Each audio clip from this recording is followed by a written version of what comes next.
Can I have a bit? Yeah, grab one. There's non-alcoholic and alcoholic, whatever you why? want. Why would we do non-alcoholic? That's non-alcoholic. Okay. What's this one? That's alcoholic. Hello. Yep. Welcome to episode 3 of How They Got Here, Emily Blunt. At 33 years old, most Hollywood stars have quite a resume, but Emily Blunt was actually a late bloomer. Emily Blunt's screen debut was Warrior Queen in 2003. Following her first project came a lot of small, barely noticeable projects, ranging from TV movies to TV series and one small budget film. And then, in 2006, we all wondered, who is this chick in The Devil Wears Prada? Blunt's role was a senior assistant at a fashion magazine publishing firm who always gave Anne Hathaway's character a hard time. It's actually kind of funny how Blunt got the role.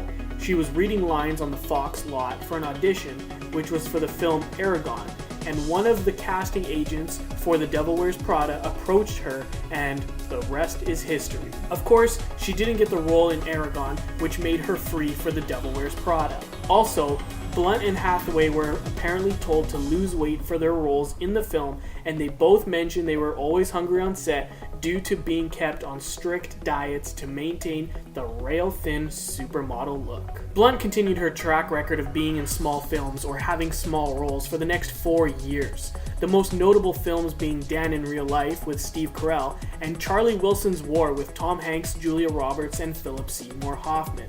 To really give you an idea of how small some of her roles were, well, it only took her 2 days to film her parts in Charlie Wilson's War. Now, it's not like Emily Blunt wasn't getting opportunities. She was always in consideration for a role in some pretty big films.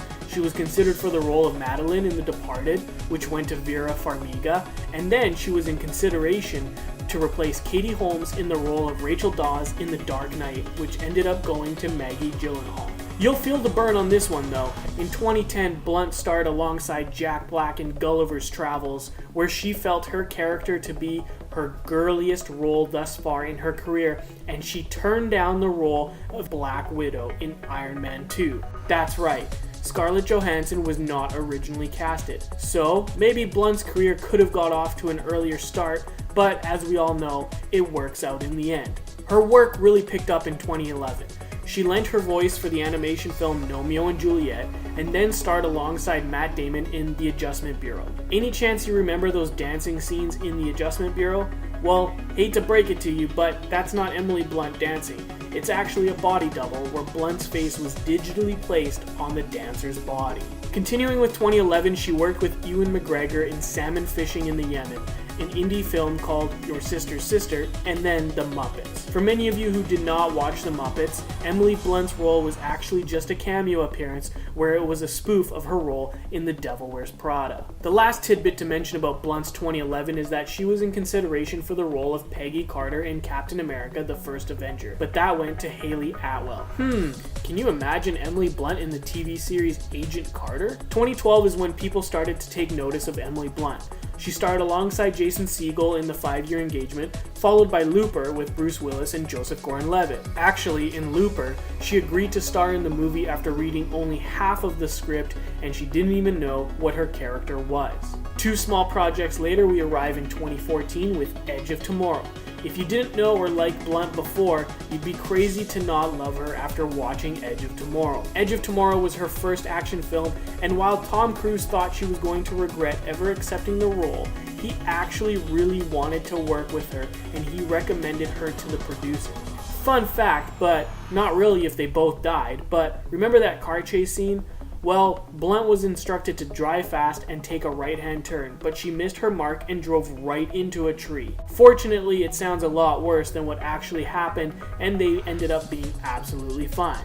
Oh, by the way, that suit she was wearing for most of the film, it actually weighs 85 pounds. Imagine lugging 85 pounds around every day for multiple hours for months.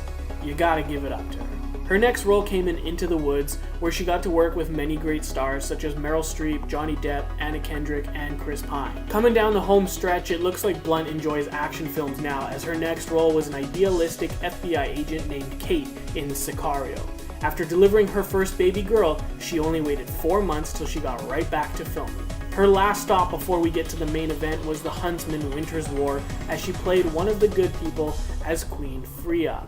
Unfortunately, she regrets ever starring in the film, which I can see why after her latest accomplishments.